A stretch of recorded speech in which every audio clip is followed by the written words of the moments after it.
Assalamualaikum warahmatullahi wabarakatuh.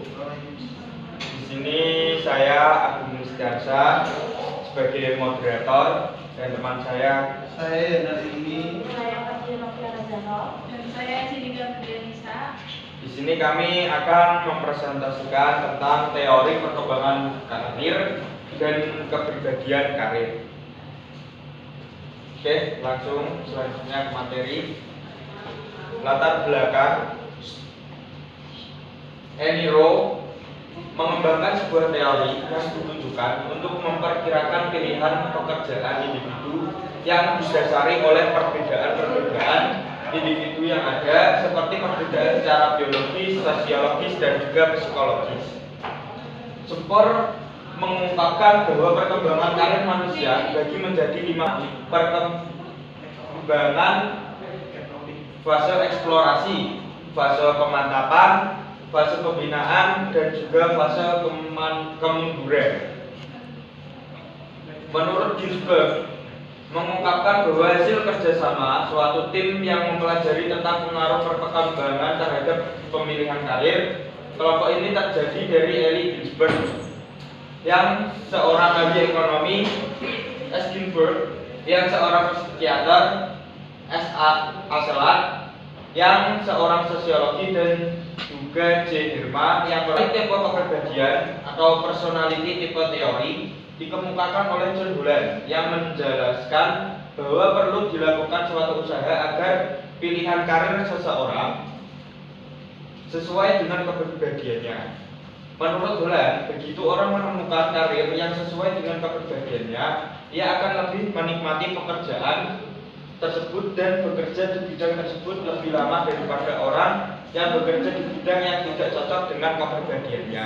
Selanjutnya, rumusan masalah. Terdapat yang pertama, bagaimana teori Eniro dengan teori pemilihan karir Eniro tahun 1904 sampai dengan 1991. Yang kedua, bagaimana teori Donate support dengan teori perkembangan karir. Teori Donate tahun 1910 sampai 1994. Dan yang ketiga, bagaimana teori Ginsberg tentang teori perkembangan karir. Eli Ginsberg tahun 1911 sampai dengan 2002. Yang terakhir, bagaimana teori Holland tentang teori kepribadian karir. John L. Holland tahun 1919 sampai 2008. Lanjut ke materi. Yang pertama, teori pemilihan karir Eniro tahun 1904 sampai dengan 1991. Biografi singkat tentang Eniro sebagai berikut. Eniro lahir pada tahun 1904 dan meninggal pada tahun 1991. Eniro hidup dalam keluarga yang keterbatasan secara finansial sejak ayahnya mengalami bangkrut di tahun 1926. Eniro merupakan gadis yang cemerlang. Ia masuk perguruan tinggi ketika masih berusia 16 tahun. Selama menjalani undergrad program, ia memikirkan untuk menjadi guru bahasa Inggris karena ia rasa pekerjaan itu adalah pekerjaan yang paling mungkin bagi perempuan. Sampai ketika ia bertemu dengan psikolog dan Profesor Thomas Gard yang mendorongnya untuk melanjutkan ke bidang psikolog. Kedua, ada konsep utama teori pemilihan karir. Eniro mengembangkan sebuah teori yang ditujukan untuk memperkirakan pilihan pekerjaan individu yang didasari oleh perbedaan-perbedaan individu yang ada, seperti perbedaan secara biologis, sosiologis, dan juga psikologis.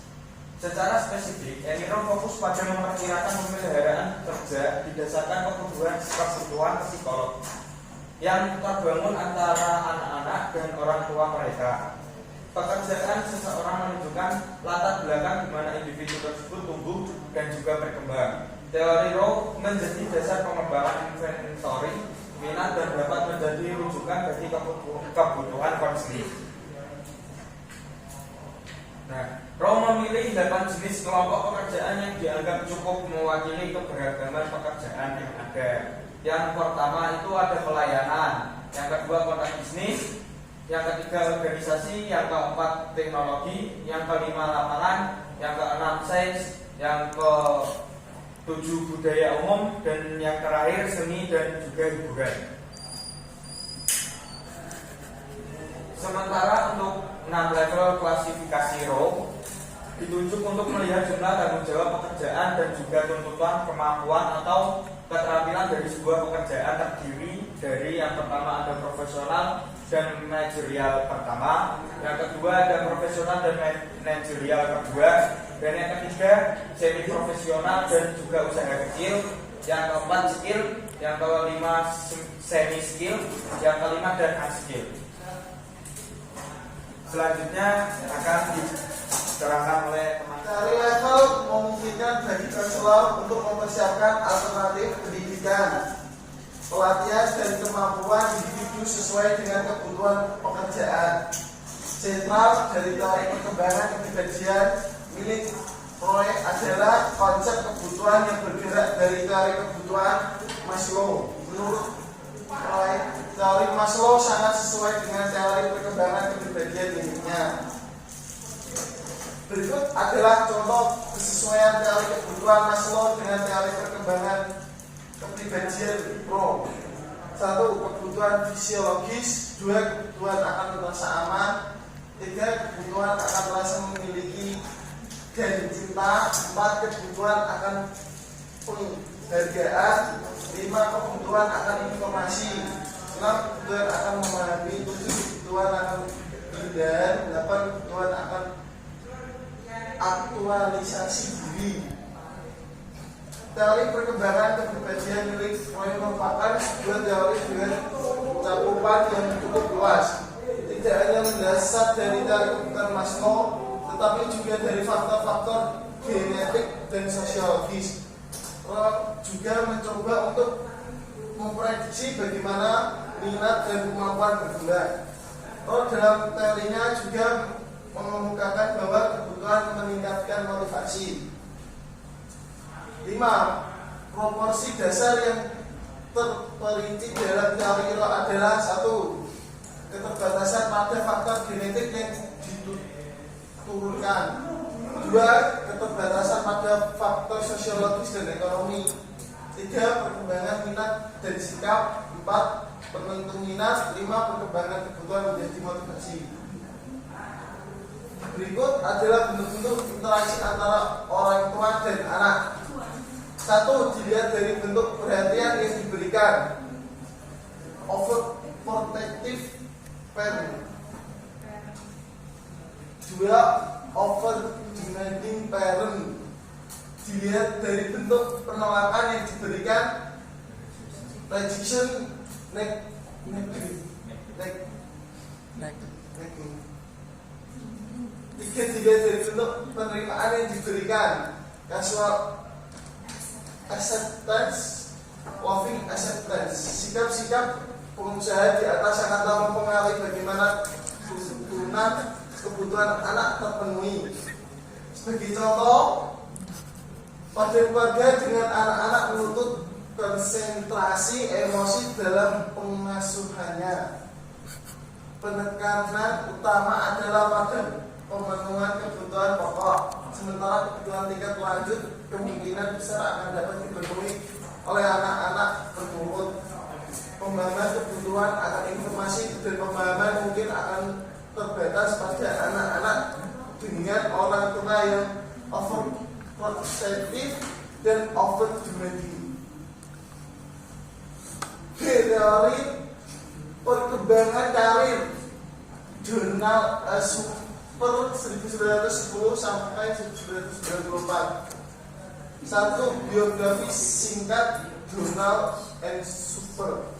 Donald Edwin Super lahir pada 10 Juli 1910 di Honolulu, Hawaii.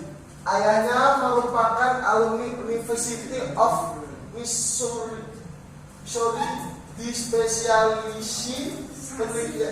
spesialisasi pelatihan personal dan bekerja di The Young Men's Fashion Association atau YMCA di Hawaii.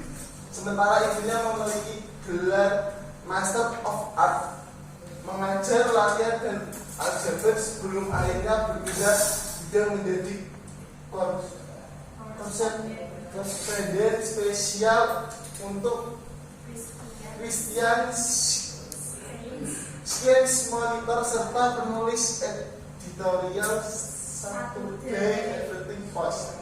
Ketika usia 12 tahun, Super dan keluarganya pindah ke Warsaw, Polandia, menyusul dipindah tugaskan ayah Super ke Polandia pada tahun 1932. Super memperoleh gelar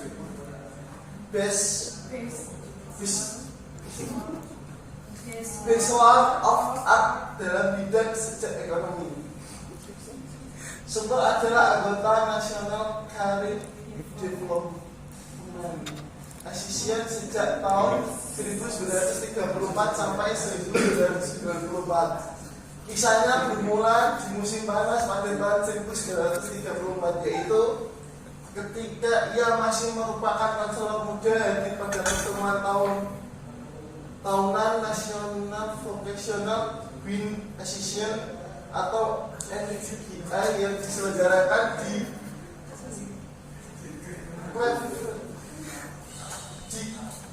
Cleveland, Ohio. Ia kemudian memutuskan untuk bergabung dengan NVGI yang ini lebih dikenal dengan National Career Development Association atau NCDI. Sejak saat itu Super hanya absen pada pertemuan di tahun 1939 dan 1959. Sisanya ia selalu hadir dan presentasi hampir setiap tahun. Selanjutnya, Super mengungkapkan bahwa perkembangan karir manusia dibagi menjadi 5 fase, yaitu fase pengembangan, 2 fase eksplorasi, 3 fase pemantapan, 4 fase pembinaan, 5 fase pengujuran. Di 2007 mengidentifikasi 6 dimensi yang relevan dan tepat untuk remaja sebagai berikut. 1. Orientation to vocational choice atau dimensi tingkat yang menentukan pilihan akhir pekerjaannya. Yang kedua, informasi and planning, dimensi kompetensi individu untuk memilih jenis informasi tentang keputusan karir, masa depannya, dan perencanaan yang sudah terlaksana. Yang ketiga, consistency of vocational preference, konsistensi individu dalam pilihan karir yang disukainya. Yang keempat, crystallization of traits, kemajuan individu ke arah pembentukan konsep diri. Yang kelima, vocational independent, kemandirian dalam pengalaman kerja. Yang keenam, wisdom of vocational preference, dimensi berhubungan dengan kemampuan individu untuk menentukan pilihan yang realistik yang konsisten dengan tugas-tugas pribadinya. Teori perkembangan karir Ellen Ginsberg 1911 sampai 2002. Biografi singkat Ellen Ginsberg. Ginsberg menjadi profesor ekonomi di Universitas Columbia pada tahun 1935. Dalam kapasitas ini ia berkenalan dengan Jenderal Dwight D. Eisenhower. Tak lama setelah Eisenhower menjadi presiden di sana pada tahun 1948, Ginsberg dan Eisenhower membayangkan sebuah proyek yang akan melakukan penelitian yang luas mengenai catatan militer yang mendokumentasikan penolakan 2 juta orang dari tugas aktif selama Perang Dunia II, dengan maksud untuk menerapkan temuan itu pada berbagai masalah tenaga kerja baik dalam kehidupan militer maupun sipil. Konsep utama teori perkembangan Ginsberg. Teori perkembangan karir, development karir choice teori. Ginsberg merupakan hasil kerjasama suatu tim yang mempelajari tentang pengaruh perkembangan terhadap pemilihan karir.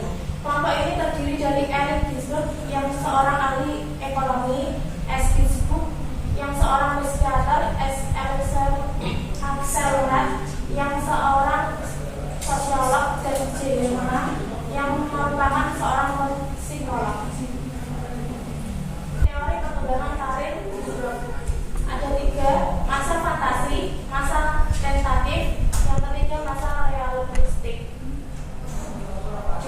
Teori kepribadian L. Bulan 1919 sampai 2008. Biografi John L. Bulan, John Lewis Bulan 21 Oktober 1912 sampai 20 November 2008 adalah seorang profesor sosiologi emeritus di Universitas Johns Hopkins dan seorang psikolog Amerika. Dia meninggal pada tanggal 27 November 2008 di Union Memorial Hospital.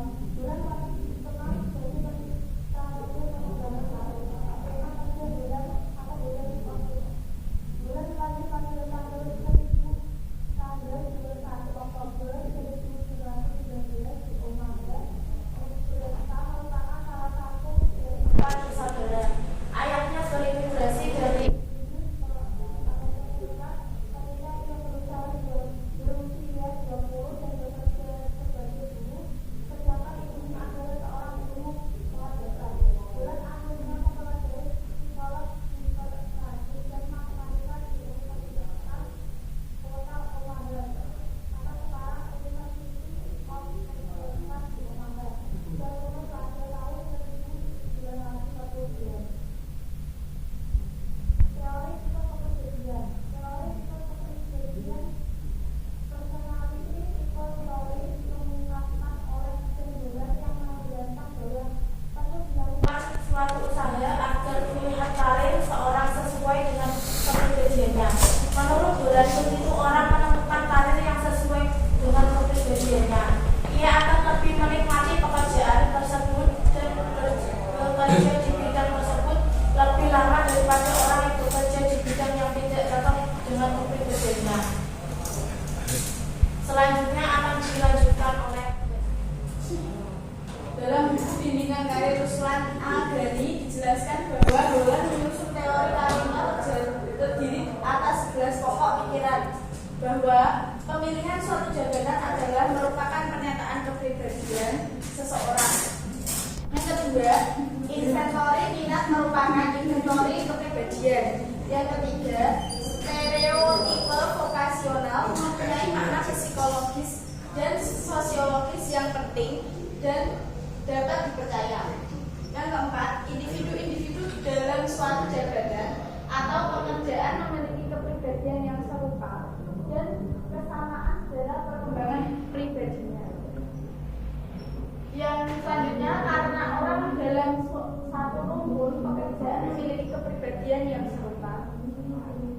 Nah, selanjutnya ada kepuasan, kemantapan, dan hasil kerja tergantung atas kongruensi antara kepribadian individu dan dengan lingkungannya. Yang terakhir ada kesimpulan. Teori pemilihan karir Eniro tahun 1904 sampai dengan 1991. Eniro mengembangkan sebuah teori yang ditujukan untuk memperkirakan pilihan pekerjaan individu yang didasari oleh perbedaan-perbedaan individu yang ada, seperti perbedaan secara biologis, sosiologis, dan juga psikologis. Yang selanjutnya teori perkembangan karir menurut Donald Edwin Super tahun 1910 sampai dengan 1994. Super mengungkapkan bahwa perkembangan karir manusia dibagi menjadi 5 fase. Yang pertama ada fase perkembangan, fase eksplorasi, fase pemantapan, fase pembinaan, dan juga fase kemunduran. Kontribusi lainnya dari Super adalah konsep tentang pola karir. Dia memodifikasi 6 klasifikasi yang dipergunakan oleh Miller dan Form dalam studinya tentang pola karir. Untuk laki-laki menjadi 4 klasifikasi dan untuk perempuan menjadi 7 klasifikasi. Teori perkembangan karir menurut Eric Ginsberg tahun 1911 sampai tahun 2002. Ginsberg mengungkapkan bahwa hasil kerjasama suatu tim yang mempelajari tentang pengaruh perkembangan terhadap pemilihan karir. Kelompok ini terdiri dari Eric Ginsberg yang seorang ahli ekonomi, dan S. Gilbert yang seorang psikiater, dan juga S. Axelrad yang seorang sosiologi, dan juga Jehirma yang merupakan seorang ahli psikolog. Teori kepribadian karir menurut John L. Bulan tahun 1911 sampai dengan 1919 sampai dengan 2008. Teori tipe kepribadian personality tipe teori dikemukakan oleh John Bulan yang menjelaskan bahwa perlu dilakukan suatu usaha agar pilihan karir seseorang sesuai dengan kepribadiannya. Menurut Helen, begitu orang menemukan karir yang sesuai dengan kepribadiannya, ia akan lebih menikmati pekerjaan tersebut dan bekerja di bidang tersebut lebih lama dibandingkan dengan orang yang bekerja di bidang yang tidak cocok dengan kepribadiannya sendiri.